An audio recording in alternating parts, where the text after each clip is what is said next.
Welcome back, ladies and gentlemen, here to game number 3 of our first day of Summer Split Academy play here in North America. We got TSM Academy going up against Team Liquid Academy. I'm Captain Flowers, this is Crumbs, and we're hoping to see another exciting game. Game number 1 was back and forth. It was a slugfest the whole time.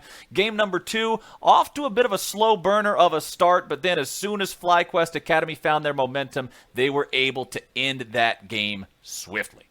Oh, yeah, they crushed it off the back of the Nautilus Ultimate with the Nocturne Ultimate, but also a very unexciting Immortals first game so far. So they'll have some more time to regroup. Two teams that have just been aching to battle it out are the ones coming up, TSM Academy versus TLA. These teams are revamped now. I'm excited to see what they're bringing here to the table. It should be a very exciting thing from two of these teams that, remember, when everybody thinks about the LCS, the main stage LCS, the teams that come to mind as the ones that always push far and the ones that really have a shot at taking it all are like TSM, Cloud9, Team Liquid. These names evoke an idea of being able to win the whole damn thing. And so for the Academy roster, I think it even brings an extra degree of expectation for these players is, hey, you're not just being a part of any org, you're being a part of these orgs that have a lot of success. And so you're expected to do well. Like, you have the faith of these people who have created a successful empire behind you. So let's see it. And that's kind of what I want to see. I want to see that hunger. I want to see that ferocity out of these 10 players here. Well, one of these players that had that ferocity was Grig, who's had a very interesting up and down with his career when he got promoted to the LCS, but then the wrist injury came back, and right before that he was playing in Academy and doing really well, but then had to switch roles to top lane because they let go of the top laner, and so he had to fill before going to the LCS team, then goes back to the LCS and gets replaced by Kaden again, and then right back to the team in Academy with Team Liquid. But he was one of the very best Academy junglers that we had. His early game impact was just bar none, especially on a champion like Elise, which I expect to see still coming out of him. Just such a deadly pick, and he also can play a lot of the carry champions as well. So what we see from Grig in LCS is not what we see in Academy LCS, whether it's from the competition being different or him feeling like a different player when he comes on there. He's just really solid down in Academy, so I think that it's going to be a really strong season for Team Liquid. And rewinding a little bit back to the start of the day, you mentioned how some of these organizations are fielding brand new players that we don't really have any experience seeing so far, and that's always an interesting thing to be a part of and really see who they're going to gamble on. One of those is Team Liquid's new support, Yama, who is fresh to the scene. What do we got about Yama? What's your impressions here? Fresh to the scene, man. I don't know. We got to see what he brings to the table, right? He's coming brand new. I'm as new as you when it comes to him.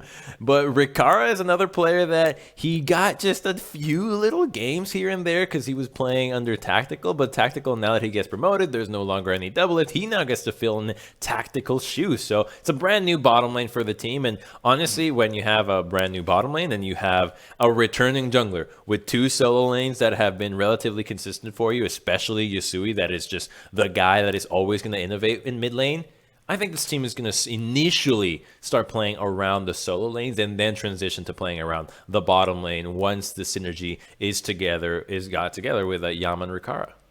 And Yasui is one of those players, he's one of the names that I think always comes up in conversations around which Academy players are popping off. Which ones do fans want to see get that call up to the greater stage? Which ones do the fans think deserve the chance to play in the LCS, to move up to one of the big teams and really strut their stuff?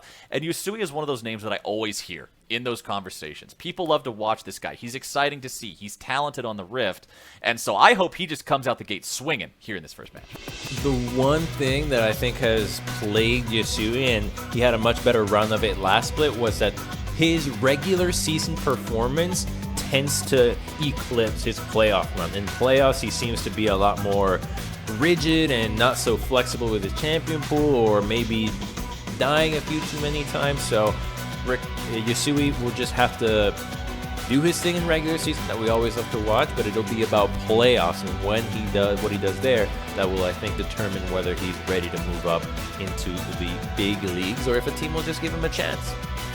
Well, you know what I'm noticing, my friend? I think there was some sort of vacancy on 1, 2, 3, 4 Permaban Avenue.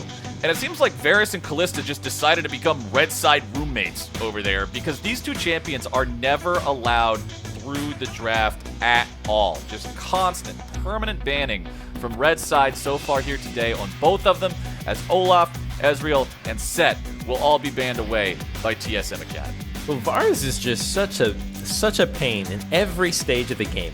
From level 1 all the way to the end game, either build, doesn't matter what it is, he's just so powerful that I like seeing him getting banned. And then remember that Kalista can always still be flexed into the top lane.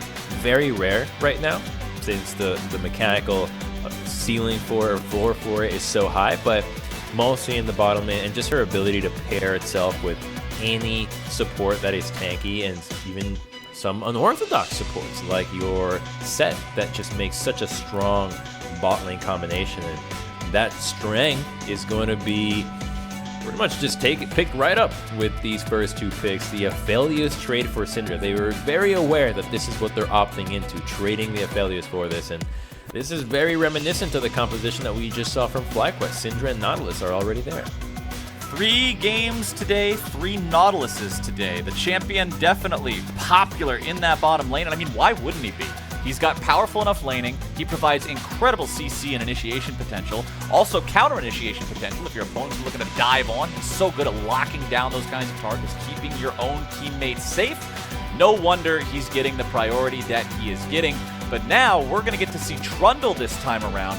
You talked about at the top of the day how with the lack of this need to be able to gank at level 3 and gank effectively, Trundle sort of found his way back into the game, being able to shut down some of these hyper meatball champions, particularly those that we see played in the top lane like Ornn, for example. And we'll see what TSM are able to do with this pick here this game. He doesn't need to, but keep in mind, Trundle is actually crazy strong early game as well. Like, I'm talking bonkers strong. He is actually the fastest level 3 jungler in the game. Nobody else can do Gromp buff to buff and hit 3 faster than he can with as much health as he can. So he's still quite powerful in the early stages of the game, but he'll have a tough matchup against Kindred, who is going to love playing against these melee picks. And already the Kindred just sets the entire tone for what TSM will likely have to go for. Going for hard engage here will be very difficult, so the more poke that they can draft, the easier it'll be for them. And maybe something that is in that vein could help Evolve deal with the matchup against Jenkins. I mean, Azir is a good ban here because of that. You'd have a good matchup and still be able to displace members in the Lamb's Respite. So Team Liquid doing their homework for what it takes to build a solid Kindred composition. I like the Ornn ban, just because since your opponent's already picked Trundle, you don't want to pick Ornn and make the Trundle super strong. So you know, since you're not going to play it, why not just keep it out of their hands? I like that choice. Team Liquid Academy wanting to leave that last pick open here for what could be a mid laner, what could be a bottom laner. Remember, this could be a Syndra flex to the bottom side, and they want to pick their mid laner last, give Yusui that edge. But that does mean they are going to blind pick the Aatrox here into that top lane. We'll see what TSM wants to take into it. The Set that we have seen in previous games has been banned away, and Evolved maybe breaking out the Zoe. Yes, so he'll be taking that either into the Syndra or whatever TLA decides to pick fit.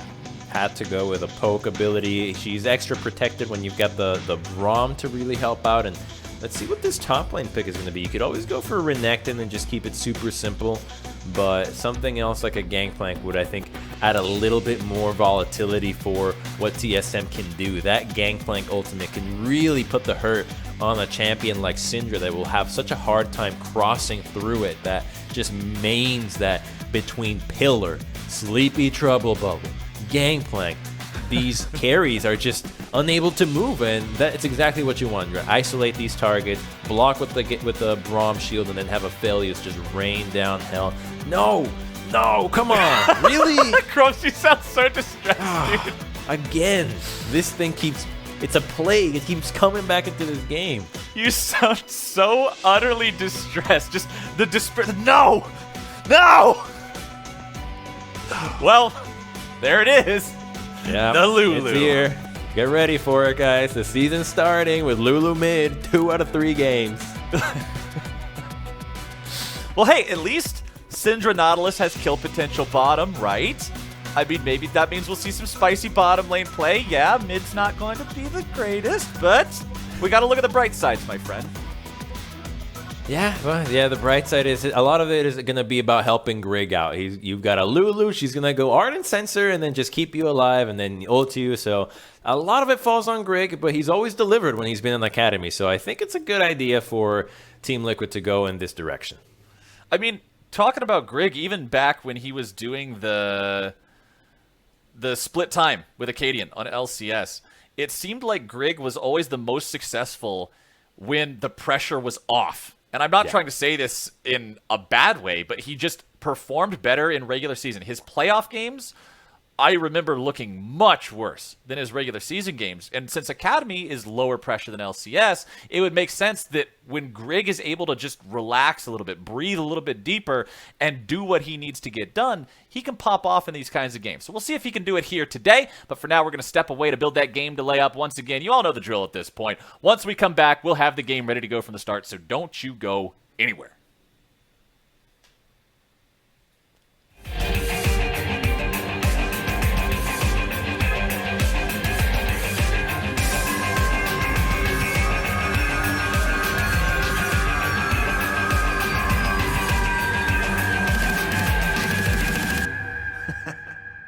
And they say I have a grim sense of humor.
Welcome back. We saw champs select. The delay has been put in place, and we are just about ready to jump into Game 3 of the day here with TSM Academy going up against Team Liquid Academy. I'm Captain Flowers. This is Crumbs.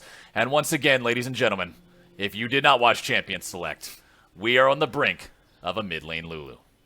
Yes, and the thing is, it's not Lulu like we've seen way back ago, where it's AP Lulu and you're building like attack speed or on hit and you're trying to be a bully in lane. Machine none of that. This is just I'm building Grail, I'm building Sensor, and then maybe I'm building a Death Cap, and I'm just a shield bot for somebody else. That is why it is hard to see that kind of Lulu, because the playstyle does not reward anything but just spam shield, and anybody can do that. The pocket Lulu. Your job is to make sure your jungler is able to succeed in the biggest way possible. If nothing else, it is a massive nod to your jungler saying, all right, it's all on you. My job is to press shield on you. Yeah. And wild growth, if need be. I got 2 different buttons to make sure of that. And if you want to go really fast, we got W as well. So if that Kindred's not able to pop off, now we've got a problem. Yeah, not my fault. Yeah. But considering what you were talking about, this is Grig, and he has showed up plenty of times on the Academy stage before, especially with this being week 1. This is your time to come out the gate swinging. Why not be enabled with probably the best pocket champion you could have? Yeah, well, with Kindred, it definitely makes a lot of sense, right? It's a good matchup for it, so I think that the composition is sound. It's just that it's not fitting with the preferences that we love to see in action. You know, there's a lot of champions that are viable right now, and for example, something like a Twisted Fate is actually quite strong, being able to influence the map and help your jungler that way, right? You can, instead of having to shield him, you can just appear right next to him and then stun somebody. You're like, whoa, isn't that useful? You've created vision. I don't know, Crumbs. You're thinking a little bit far outside the box for me here. Are you telling me that you want to take an active approach to helping your jungler? All right, what was I thinking? Come on, you get that Ardent Sensor going. Heal me up. I'm ready. Come on, man. All right, memeing on Ardent Sensor builds aside, I got that out of my system. The toxicity is gone now. Let's see where this game plays out, because we do have the Kindred going up against the Trundle there in the jungle. We have not seen either of these champions here yet today. Topside with the Gangplank into the Aatrox. I always enjoy seeing Gangplank in a game because it means you've got extra firepower on the map. And I don't just mean that as a joke because haha he has cannons for his ulti. I mean that as top lane is more fun to watch when they can influence the map, when they can get involved more easily, and when his scaling becomes something that everybody has to respect. Oh, he's a tank killer too, right? There's really no one that does not die to Gangplank's damage, whether it's true damage on his passive or ultimate or just his barrel shredding that armor. No one escapes the depths that he has in his barrels, I guess. I don't know where I was going with that, but I thought there was some pirate thing in there. You thought there was a pirate thing in there? No one escapes the depth of the lane waters. I don't know. Well, wait, he's not even a pirate in this one. This is his superhero Fun Plus skin. Oh, right. He's like what is he? I think it's some sort of anime inspiration. I'm not quite sure. I'm sure somebody with an anime profile picture will tell me what it is on Twitter when they're watching this and realize that I don't know what it is. But the coolest thing about this skin to me is the fact that when he backs, he's obviously like playing a game, and then he wins and he jumps up. He's like, yeah, I won, and then he teleports back. But if you zoom in on the backing animation, it actually does have a mini game of League there with him winning, and it's saying victory on the screen. Oh, he's playing a mobile league. That's what it is. Oh, he's playing Wild. Maybe that's what he's doing. Yeah. He's playing Wild Rift. But he's playing on a computer. How's he doing that? He's cheating. He's got a mobile emulator right there. He Oh, loves man, mobile gaming so much, he just has to play it on the PC. Fun Plus Phoenix Gangplank is already next level, just hacking the system. All right, let's see if these junglers can get involved here, because Winston's aware that Evolved could be in some danger here, and Grig probably wants to make a gank happen. All right, there's Grig. He's saying, all right, buddy. But then as soon as Evolved chooses to run over to the side, you can see that Grig says, not really worth chasing this, because he doesn't want to jump forward into what could be a waiting Trundle with a pillar, because that's just bad news bears for everybody involved except for Trundle.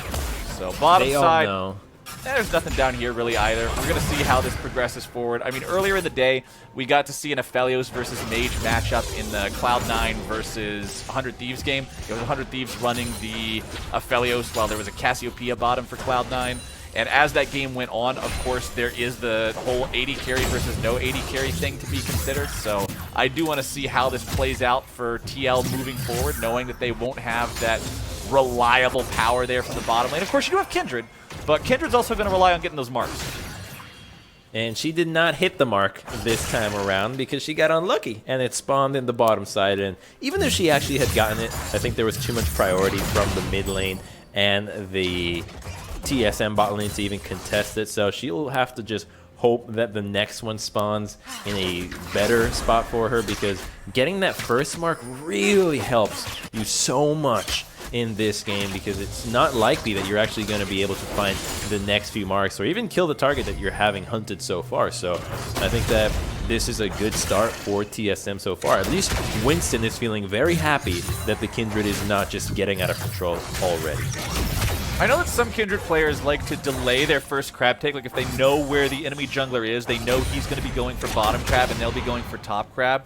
They just wait for the bottom crab to die off and try to force the spawn onto the top one by taking it a little bit late. Obviously, we didn't see that this time around, but Winston has invaded the enemy jungle. Now looking to steal away this Gromp. Gromps are very valuable camp these days in the jungle. Winston does manage to steal that one, but now has to flash over the wall. Flash for Gromp. Is it worth? Not if he doesn't die for that. He can be punished since Grig is hunting him, but that Gromp is actually worth quite a bit. Consider that that was the second spawn of Gromp, since both junglers, when they went counter jungling, ended up taking each other's Gromp. So this is already higher experience on this camp than the previous one. So it's not a bad idea to look for it. That's what he was setting himself up for. But if Kindred can take advantage of it, that's when it's really problematic. And she's doing the same thing, right? She already took the other Gromp, and she's just going to make sure that Winston does not get the second one. Otherwise, you're going to be in some big trouble. The big problem here happens that as you continue to take these camps and the marks start being pushed around, with less camps being available, you're kind of forcing where the spawn of the marks is going to happen. And right now it will continue to be in the scuttlecrafts, but if with the counter jungling continuing this way, you ideally would want to get one in Gromp, but it's fairly accessible, and not one in your Krugs that is really just far off. That was a nice little trade there coming out from the ball, forcing out the wild growth from Yusui, just making him play incredibly defensively, as Winston will continue displaying the utter epitome of Trundle mechanics, standing there and bonking this Drake on the head until it dies. That's first Drake over to the side of TSM Academy. Second will be a Cloud Drake here in about 5 minutes. I think that's the earliest Drake we've seen today. All of them have been pretty early on for the first one, around 7 minutes or so, but 6 minutes, I believe, will be just a little bit ahead of the mark. Ooh. As bottom side, the dive may show up here. Let's see if they're able to coordinate this one properly. Sleepy Trouble Bubble down onto Yama. The TP coming in means TSM will be dissuaded from moving any further forward. Yusui showing up down here in this bottom lane, even though he doesn't have the ulti, is enough to make these guys head for the hills. Grig is here. Winston has no ulti. Remember, he's only level 5. And now they're going to show up. Remember, Winston has no flash. The Gromp comes back with a vengeance, and first blood goes over to Yusui. Oh, the crab bait. He thought about it. He really wanted to get this one, but it was the fact that he had just gone for the dive. He had his mid laner there and didn't see the Kindred, and he thought he could go for it, and that's when it really hurts. Flowers, that's a double trouble, because now the... Oh, what? But Evolved, he knows he's going to die here, but he makes it a 1-for-1 there. I like these kinds of spicy plays. Oh, yeah. Now Kindred also gets the secondary mark from the Raptor camp, so suddenly what looked to be a fairly well-controlled game from TSM, where, okay, you get the TP, you can try again, you've got the Gangplank ultimate, just fell completely out of their hands. Now it's all about Team Liquid having a strong Kindred and a really good map to roam. You've got a Nautilus and a Lulu that just does not care about the lane. She can continue to roam and help Kindred out to continue the snowball.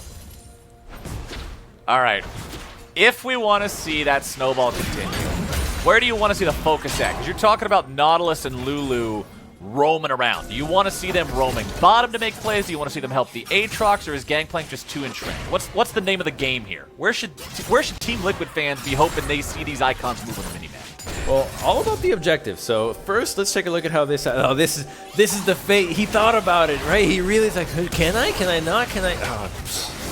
It's just another instance of the least in queue. It's really the same thing, but it's just how you see it in the Trundle. And now we're going to fast forward to this kill on Midlanders. How did this end up happening in the first place? Because Yasui just really walks up here. Oh, that's how he died. What an angle. He flashed into it. Evolve predicted that really damn well. I gotta give a golf clap to that one after the fact. I didn't see how well that was orchestrated at the beginning. Observers, thank you for that replay. That was good stuff. I don't normally want to give a golf clap to Zoe plays just because we all know the kind of headaches that come with playing against Zoe, but I gotta applaud that one. That's good stuff. Let me ask about your clap. Did you move your hands closer to the mic to do that, or are you just clapping at your normal clapping height? I moved my hands closer to the mic. Okay, now we know. It's important so that I didn't have to clap too loud. If I'm out here just absolutely slamming hands together, then it's not really a golf clap. We gotta preserve the golf part is just as important as the clap part. Otherwise, we would just have a weird clap. There's a golf no clap sense without to the golf is like a poke comp without the poke, right? Or without hitting skill shots. Just a comp. Exactly. Bottom side, Ricara's in some trouble. Lost moving forward. The stun comes down. Ricara's still going to be the focus, and ladies and gentlemen, it is that easy. Afelio's showing him exactly what you can do when you have about 12,000 chakra. I'm not even sure how many there are. There's too many of them to count. It's a bunch, but he was able to lay down just enough damage to overkill both his opponents and blow him completely out of the water. Well done there by the TSM duo, seizing the opportunity. Treats kicking it off, lost him at home. That was really slick out of the bot lane there. That was really beautiful. The fact that he flashed in as well to make sure they solidify the kill. And now you got a 2-0 Aphelios. He's even got a Cole to Bose so that he gets even further ahead. They're not going to be able to get the turret right away since the Dragon is coming up in 45. They don't want to be losing that one just yet. But other than that, you got the flash out of the Syndra too, so this is feeling really good for TSM. They're going to lose out on another Mark potentially in the top lane, or even maybe even Dokla, but they still have their eyes on their objectives. Kindred dives are always interesting because you can either completely screw them up with a mistimed ulti and end up saving your opponent, or you can execute perfectly and stop anybody from ever being in danger of dying to the turret. Let's see how this plays out here for Team Liquid. We don't even need to see the Kindred ulti. We got the Lulu ulti instead. Jenkins and Yusui working together with Grig there to make sure they're securing the kill. And they're going to get some turret plate money. They're summoning up Shelly. This is ideal Shelly usage. You want to use her when her headbutt will probably just about kill the turret. It does a little more than 2 health bars worth of damage. The reason, in case anybody has missed this in the past, is because remember that as plates are taken down, the turret gains more resistances, but the headbutt is true damage. So that means the lower plates get headbutted, you get more and more value. Save the upper plates for beating them with your base champion attacks. Make sure the lower plates are what Shelly ends up eating. And there you go. Now it's going to be Drake secured by TSM here for the second time this game. The mountains rise. That means we are going to see more of those mountain drakes as the game moves forward. Will be that shield soul if either side is able to acquire it. TSM will look to grab some more gold off of these plates here in the bottom lane. Despite the fact that they did get those 2v2 kills earlier, they're still down about 1,000 gold, Crumbs. Yeah, what we're really seeing here is the extension of the level 1, where the map was split.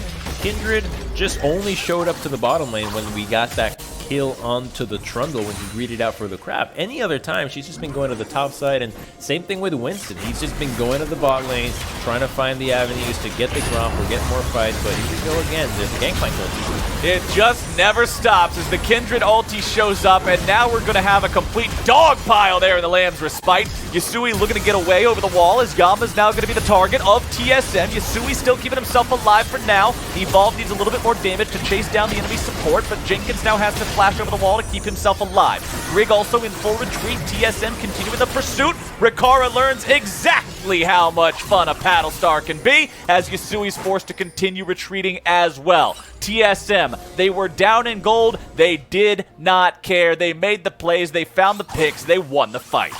Evolve is having a really good game so far. This Zoe is doing so much work for the team, and Team Liquid is underestimating how strong TSM is right now. There's not a lot of items on Team Liquid. You don't have the tools that you usually need when you're running this kind of composition. There's no sensor. The Kindred hasn't really gotten very far. We don't know her marks just yet, but she might be at 3, maybe 4 if she's lucky. But other than that, yeah, she's definitely at 4. But TSM is just so much stronger right now. You just had an Aphelios that obliterated the bottom lane, so they have to regroup and think about how they're going to be taking these fights and not just opt into a stand and deliver kind of mode. That's really what it felt like when the Gangplank ultimate came down, that they had no way to get out until they just stood and fought and lost. There's so much damage on this TSM comp, man. Like, I know that we were giving the solo lane Lulu a hard time because it just feels kind of like an uninteractive playstyle. It feels kind of like BS to play against. But the thing about it is, despite the fact that it does that, despite the fact that when it's succeeding, it's very frustrating because it just stops you from doing anything you want to do, it does take one of the primary carry roles of the game and put it into a supported position.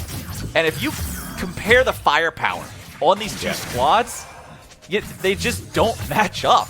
You've got a 3-0 Aphelios. You've got this Zoe that's just an absolute cannon. You've got Gangplank already with the Executioner's Calling, shutting down this healing, stopping this support capability.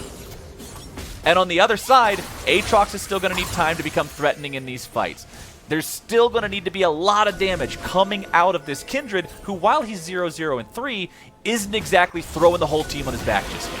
You're right on the money, Flowers, but before we go on that, I think we're going to get some more action. Oh, Ricara's done. Oh, Treats is not willing to back away. He's just going to keep starting these fights daily, nightly, and ever so rightly. The man's got no fear. Why would he? That shield is big as hell. He is not afraid to throw that up and just get right in the mix every single time. TSM support leading the way. And that is why it's so important that it's Yusui that is on the Lulu. He is the guy that wants to get in the mix, that is picking all the unorthodox champions, that wants to be involved in as much action as possible. Until Sleepy Trouble Bubble and does not have flash. Boy, here comes a paddling. Wild Growth's going to keep Grig in a spot where he does not have to use the Lamb's Respite. Very important there because if Grig needed to use his ulti, there's pretty much no world where he survives after the fact. Yeah, he can use it and survive for 4 seconds, but you're still stuck in that position, or 400 units of that position, for the entire duration, and you're not going to get back to turret in time. You're not going to get to a spot of safety. The team doesn't have anything like a Thresh to bail you out. So Yusui making sure that Grig didn't have to pop his ulti there was very important for this Team Liquid squad, especially considering that Lamb's Respite will probably be mandatory if Team Liquid Academy wants to fight for this Drake spawning here in 25 seconds. It's a big dragon to give up here. You'd be giving up the Dragon Soul, and they do have ultimates available, and Lulu just completed her big spike with... Can't believe it's a big spike, but she's got the Sensor and the Grail, so she's actually really capable of helping Aatrox and Kindred out. Unfortunately, it's Ricard that's been having a really hard time here. The Syndra has not found any meaningful ultimates. He's just getting picked on left, right, and center, and without Flash, it looks like they have just caught an Aatrox who is now running towards the enemy side of the base on the minimap. Okay, he's cosplaying as a third Krug, but now he's made his way around the back end of the fight. He's found Evolve, manages to land the Infernal Chains, but Evolve is quick enough to get himself away. Zoe with Nimbus Cloak is an incredibly agile target. The Drake is down below 2,000 HP. TSM's making the call to commit. It's going to be secured by Evolve, but now the fight's breaking out full on 5v5. Winston in trouble, Treats in trouble. It's 2 for a Drake. Team Liquid managed to win the fight, but TSM will take the objective. That is sole point for them. It's all about what Team Liquid can get from that fight win. That's not bad for Team Liquid, right? You got 2 kills, and you're gonna get a Kindred mark out of this. You might be able to even get a mid-tier 1 as well. So if they can secure that turret, it's definitely a good position for them to be in, because now they're just building more time for these champions to get stronger. Yeah, getting a tier 2.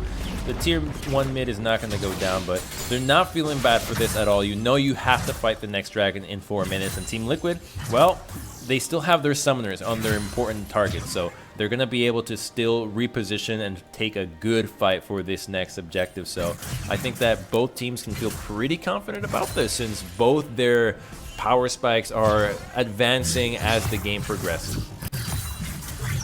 Team Liquid doesn't feel like they're ahead in this game.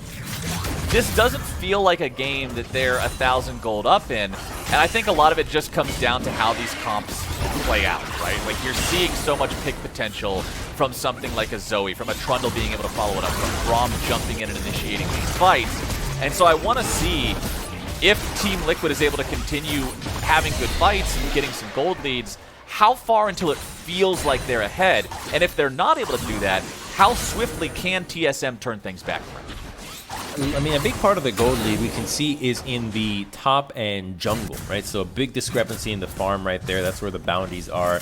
And when it comes to mid lane, Lulu, it's like, okay, she's got her items. Anything else is just a little bit extra. And then Syndra, she's still capable of one-shotting targets, or at least doing a lot of damage to anybody that doesn't have magic resistance. So the money is where Team Liquid wants it right now, and that's what they're banking on. They can have a good fight because the most important members are fed, and TSM's members, well, you just got to keep that Aphelios alive, right? We see what happens when the Zoe gets distracted. Aphelios can't really get in there, and one of the two, if they are taken away from the main fight, will result in Team Liquid just running away with it because you don't have enough damage to burst through the Lulu shields. I do want to point out, I like your point about the magic resistance, because there's one champion on the side of TSM that has any at all, and it's Braum. And there's no world where Syndra wants to waste her firepower and her ulti on Braum. So for everybody else, this Syndra with the Oblivion Orb Sorcerer's Shoe combination will be doing a ridiculous amount of damage. You can see Null Magic Mantle just now picked up onto Trundle, so that will do a good job in negating a good portion of that. But all three value targets in Gangplank, Zoe, and Aphelios are ripe for the pickings if he's able to actually get that opportunity. Dokla could be in a real bad spot, but manages to get away from the Infernal Chains in time. Jenkins still looking to pressure forward. Dokla will keep himself alive.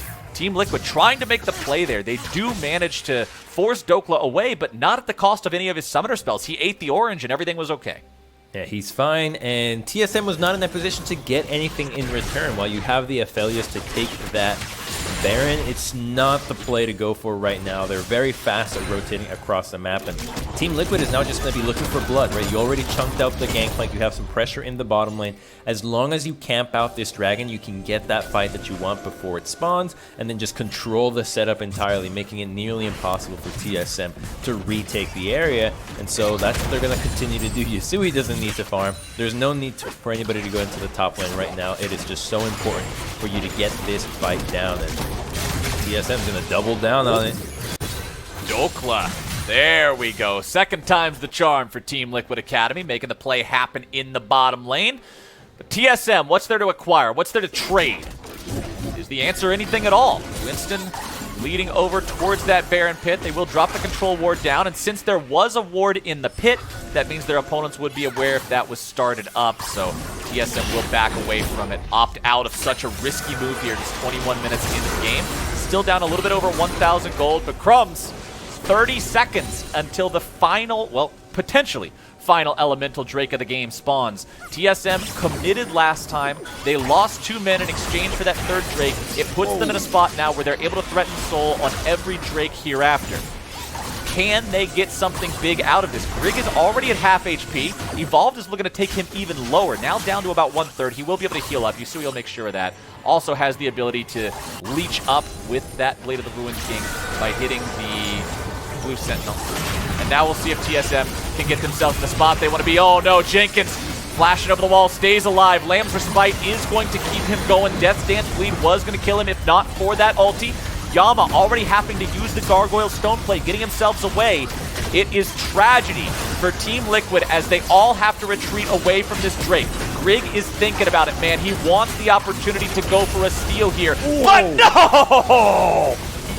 Boom! Goes the dynamite. See you later, Evolve.